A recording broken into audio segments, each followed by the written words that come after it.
Y ya lo han dicho todo. O sea, tengo una presentación que la verdad,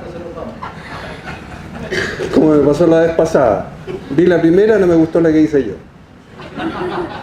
En este caso voy a tratar de aprovechar la presentación que tengo, porque sin duda muchos de los conceptos que ya han presentado mis antecesores los tenía considerados, ¿ya? De modo que no me voy a repetir en esas cosas, sino que a lo mejor esta cuestión se va a transformar en el cuento de una historia, de la historia de cómo nos metimos en esto, ¿ya? A ver si le echo un toque. Ahí.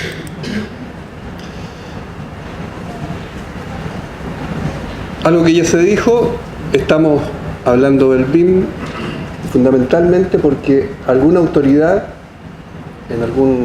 hace algún tiempo atrás tomó una decisión o le compró el rollo este de la optimización de la forma de construir y de proyectar. Por otro lado, las estadísticas que mostraba Fabio al principio no es un invento.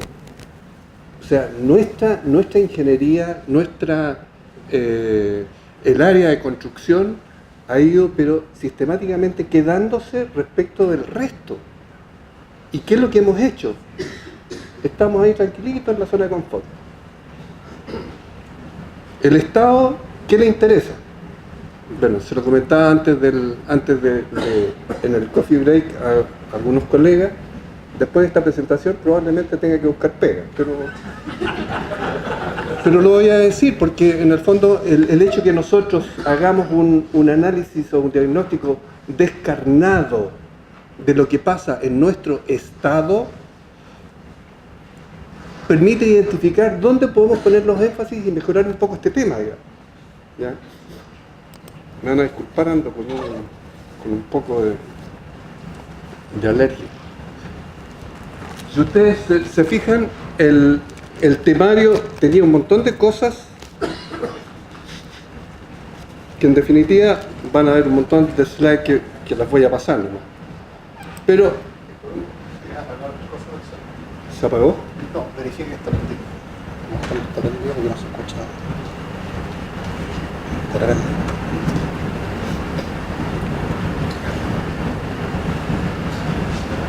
Se le acabó la pila.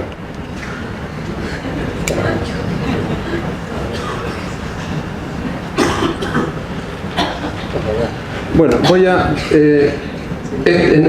usar Sí, este otro. No, está apagado. ya, okay. Bueno, parecen que quieren que siga trabajando en el MOOC. Bueno, primero un concepto que de algún modo se ha estado manejando aquí respecto de que si el BIM es la panacea. La verdad es que hay que tener claridad de que el BIM no reemplaza la ingeniería. Y esa cuestión la tenemos que tener muy clara.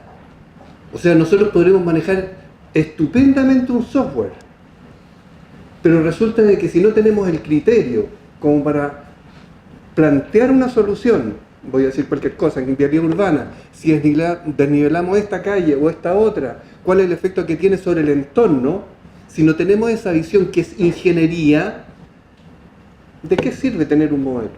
No sirve para nada. Por lo tanto, no debemos abandonar. El ejemplo que decía Fabio de que el ideal es, perdón, no sé si fue Fabio, el ideal era tener a un muchacho recién salido con un viejo que ha peleado durante muchos años y en esa simbiosis conseguir el diseño, sin duda, que esa es la dinámica. No perdamos de vista la necesidad de hacer una buena ingeniería. El BIM no es toda la solución. ¿Cuáles son las visiones y expectativas? La realidad es que aquellos que llevamos algún tiempo vinculados con la actividad en la perspectiva del mandante, vemos que cualquier esfuerzo que hagamos van a ser ahorro de dinero. Precisamente por lo que decía antes. Donde miremos, donde piquemos nosotros, donde intervengamos a nivel de Estado, vamos a lograr mejoras. Obviamente que esas mejoras se van a traducir en recursos. Hay algunas cifras más adelante que un poco las podría analizar. Es así que la exigencia de una metodología, plataforma, sistema colaborativo, BIM o como queramos llamarlo, sin duda que iba a generar un impacto en lo que estamos haciendo en estos momentos. ¿En qué? En los proyectos de ingeniería de detalles, por ejemplo.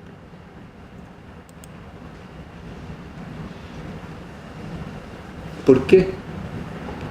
Porque esperamos que tengan una mayor coherencia entre las especialidades que participan, es decir, desde el origen, desde los consultores, desde la ingeniería. En lo que podríamos denominar el rescate de la ingeniería dura. ¿Cuál es el drama que estamos viviendo nosotros como Estado, como ingenieros? Que los que nos dedicamos a esto, por lo que es la técnica, por lo que es el ingenio, no hemos visto postergados sistemáticamente por las malas decisiones de quienes administran el Estado. ¿Por qué? ¿Qué es lo que le interesa al administrador? Cumplir un programa de gobierno, cumplir un programa de inversiones, sin importar si esa inversión está bien hecha o mal hecha. Cuando tenemos una restricción presupuestaria, crisis económica en el país, ¿qué es lo que primero hacemos? Vamos cortando los viáticos para los funcionarios que tienen que ir a terreno a verificar si el puente que se está proyectando está ubicado bien o no. Vamos cortando los recursos para la ingeniería básica. Necesitamos hacer más sondajes para hacer una estructura. No, es que no hay plata. Hagámoslo con lo que hay. Necesitamos contratar especialistas para que estudien un determinado problema de un proyecto. No hay dinero. Como Estado, ¿cuál es el problema que tenemos? Falta de especialistas, falta de apoyo técnico. Nosotros, ¿qué es lo que nos está pasando? Aquí hay algo que a lo mejor ustedes no compartan, pero yo estoy convencido. Yo llevo muchos años trabajando, ya sea en el ministerio o con consultoras, trabajando para el ministerio. Pero lo que me he dado cuenta a lo largo de todos estos años, que un buen proyecto se pueden dar todas estas alternativas. Un buen inspector fiscal como contraparte, una buena asesoría a la inspección fiscal como contraparte, una buena constructora como contraparte. Ahí vamos a tener un proyecto maravilloso. Si le quitamos la constructora, nos queda la asesoría y el inspector fiscal que van a cautelar que esta cuestión salga bien. Si no tenemos la asesoría y no tenemos la constructora, queda todo esto en manos del inspector fiscal. En las capacidades que tenga el inspector fiscal. Finalmente, es como, no lo quiero parafrasear respecto de un ejemplo que daban de que la oficina de un consultor y aparecía la figura de la estafeta afirmando a todo el grupo de arriba, desde el gerente hasta abajo. O sea, la responsabilidad de un contrato de miles de millones de pesos descarga en los hombros de una sola persona, a la cual no le dan los recursos necesarios como para que desempeñe bien el trabajo. Estamos con problemas. Pero bueno, no se trata aquí, y créanme de que yo soy un tipo optimista, se los voy a tratar de demostrar al final de la presentación. Pero es que tampoco podemos cerrar los ojos respecto a la realidad que estamos viviendo. Y un poco, en esta presentación, yo lo que pretendo es mostrarles un poco eso. ¿Qué es lo que está pasando con nosotros?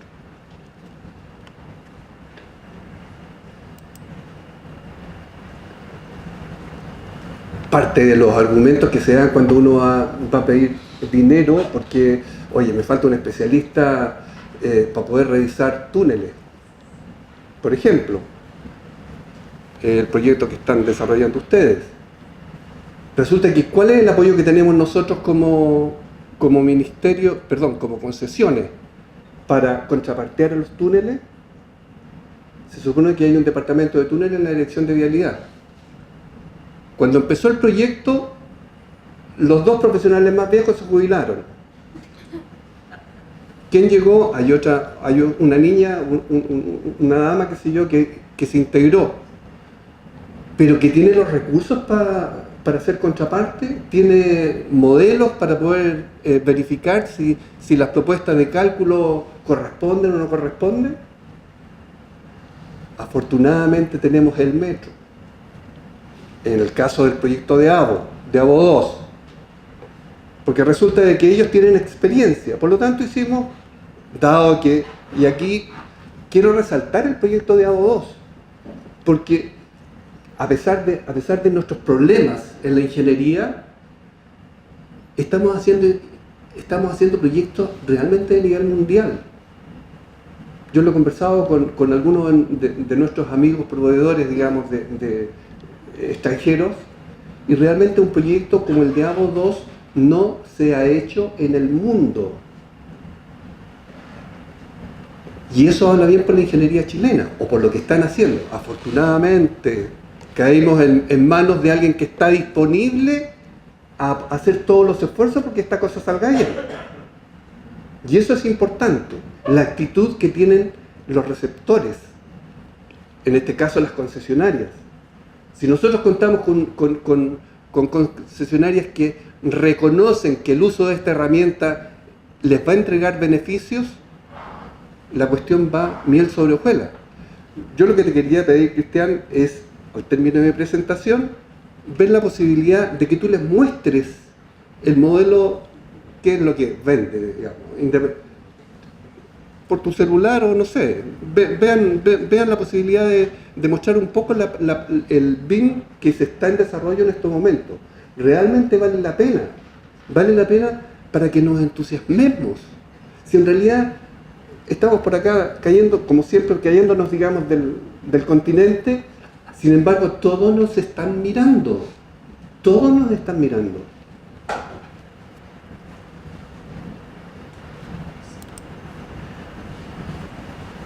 Esto me lo voy a saltar porque ya lo dijeron los otros, digamos. Disminución de tiempos perdidos, disminución de tiempo, disminución de las ventajas.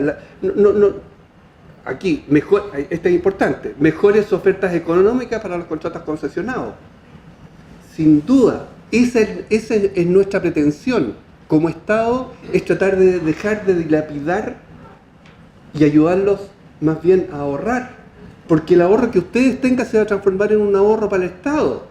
Esos recursos, que no son menores en concesiones, es mucho dinero, se pueden distribuir como lo hacen los británicos, haciendo más obras. A lo mejor ahora en las próximas concesiones, la relicitación, no solamente relicitamos, voy a decir cualquier tramo, Talca-Chillán, sino que además le exigimos, oiga, paviménteme todos los caminos que van llegando con tantos kilómetros y vamos cooperando con la red transversal. Dentro de un mismo contrato, pagando el mismo peaje, teniendo los mismos plazos. Si ya nos acostumbramos a pagar.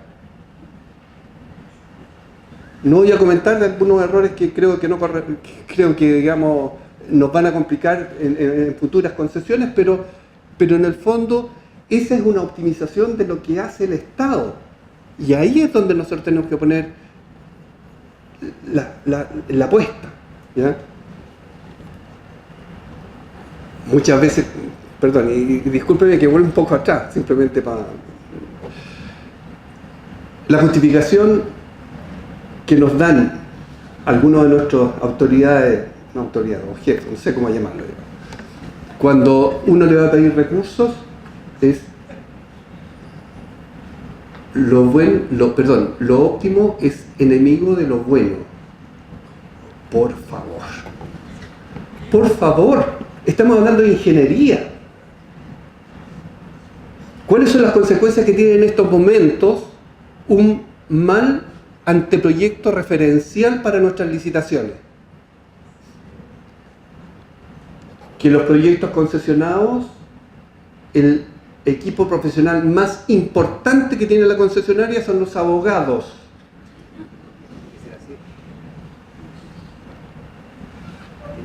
O sea, nuestros proyectos, nuestra ingeniería, ya no es ingeniería. ¿Para qué queremos ingenieros? Contratemos abogados mejor. Eso es lo que tenemos que rescatar. Y no es que tengamos mala ingeniería, si tenemos buena ingeniería.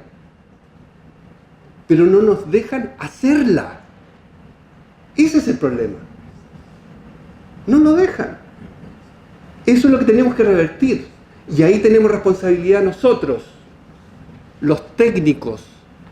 No hemos sido capaces de convencer a la autoridad de la necesidad de hacer una reestructuración de cómo enfrentamos las inversiones públicas. Y me refiero a construcción, edificación, infraestructura. Esto que les voy a decir, para nada, digamos, lo tenía considerado en la presentación.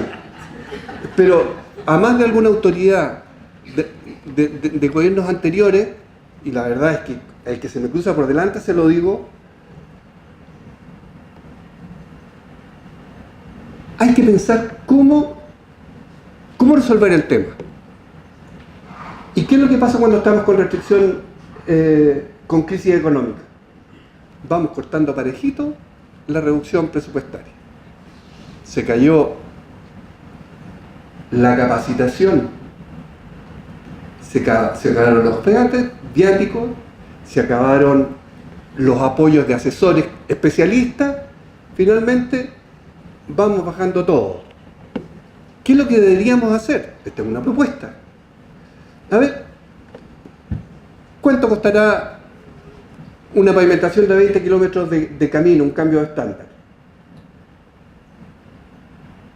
¿10.000 millones de pesos? Cuando el Estado tiene restricción para invertir, deja de hacer obras. Voy a dar un ejemplo. Supongamos que la restricción deciden hacer solamente 10 obras. ¿Por qué no dejan de hacer 9? Y con los recursos de esa que dejaron de hacer, ¿por qué no la destinamos mejor a hacer ingeniería?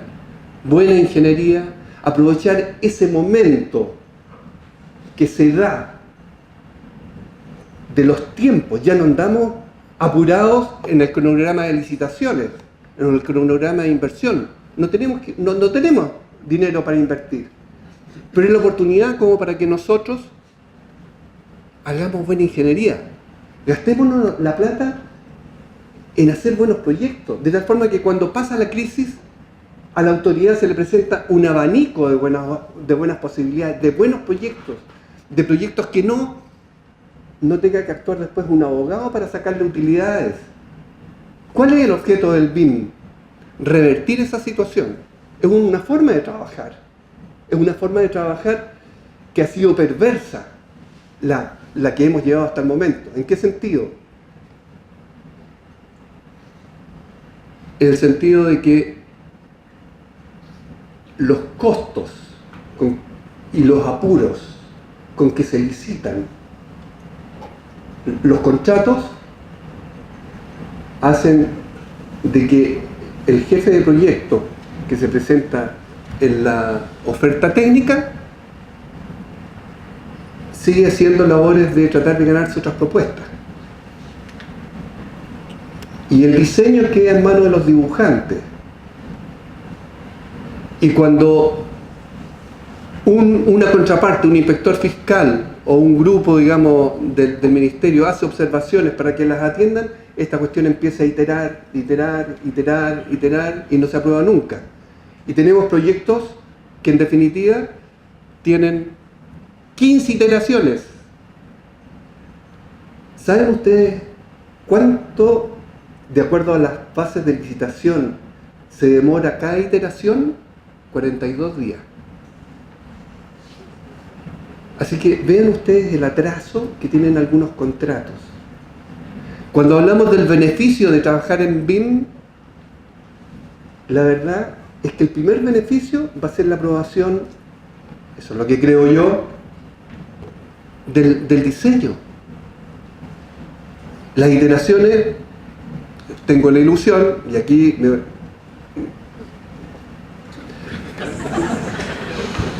tengo la ilusión de que en el contrato de ABO2 no pasemos de las 3 iteraciones. Si ustedes llegan a ver el modelo, van a ver que es muy complejo. Es muy complejo. No obstante eso, tengo la ilusión, y esto es una ilusión personal, no de la Dirección General de Concesiones, de que efectivamente nos vamos a demorar poco. ¿Por qué? Porque la forma de trabajo, cuando le preguntaban recién a Cristian cuál es la actitud que tenemos nosotros respecto de la flexibilidad que debemos de tener en relación a las VALI. Hay una cuestión que es clara. Nosotros estamos aprendiendo junto con ustedes. Aquí me voy a pasar a otro tema que está dentro, digamos, de la presentación. Y es el por qué tomamos la decisión nosotros, como concesiones, de avanzar con este tema de hacer las licitaciones y no esperar los resultados del equipo BIM Corfo. ¿Dónde está esta chiquilla que hizo la pregunta? Bueno. Porque hay un pequeño detalle. Los contratos de la DGOP, hablemos de GOP y Dirección General de Concesiones, son distintos en cuanto a la administración. En el caso de la DGOP, los contratos sectoriales son células que tienen corta, entre comillas, corta duración. Un estudio de ingeniería, una construcción y traspaso de mantenimiento. En cambio, y hablando en tiempo, 2 años a lo mejor 2 años un estudio de ingeniería, 4 o 5 una construcción, y después, digamos, pasa a la operación del sistema en general. Pero resulta que en los contratos concesionados el plazo son 15 años el que menos, 45 años el máximo que permite la ley. Y tenemos un contrato que tiene 45 años. Entonces, cuando empezamos a preguntarnos, en el caso mío seguramente voy a estar bajo un montón de palas de metros cúbicos de tierra, ¿qué es lo que va a estar pasando con la tecnología? Si resulta que en estos momentos, en 1 año, 2 años, esta cuestión va evolucionando de una forma pero increíble. Entonces, respondo a la pregunta que le hicieron a Cristian. Por el lado nuestro, estamos absolutamente disponibles y flexibles a aprender con ustedes. Si en el caso que contaba Cristian respecto de que, es cierto, la VALI, las bases de licitación dicen el uso, extracción de planos del modelo tridimensional. Estamos pidiendo una lecera, porque no se puede. Cristian lo explicó claramente, no se puede. Pero es que resulta de que el BIM no es un modelo tridimensional, es una forma de trabajar.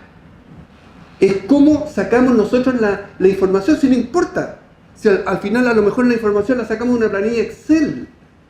Pinchamos el elemento y ese nos derivará internamente a otra carpeta y de ahí estará la ubicación y de ahí sale. El plano saldrá del formato de Instram en este caso.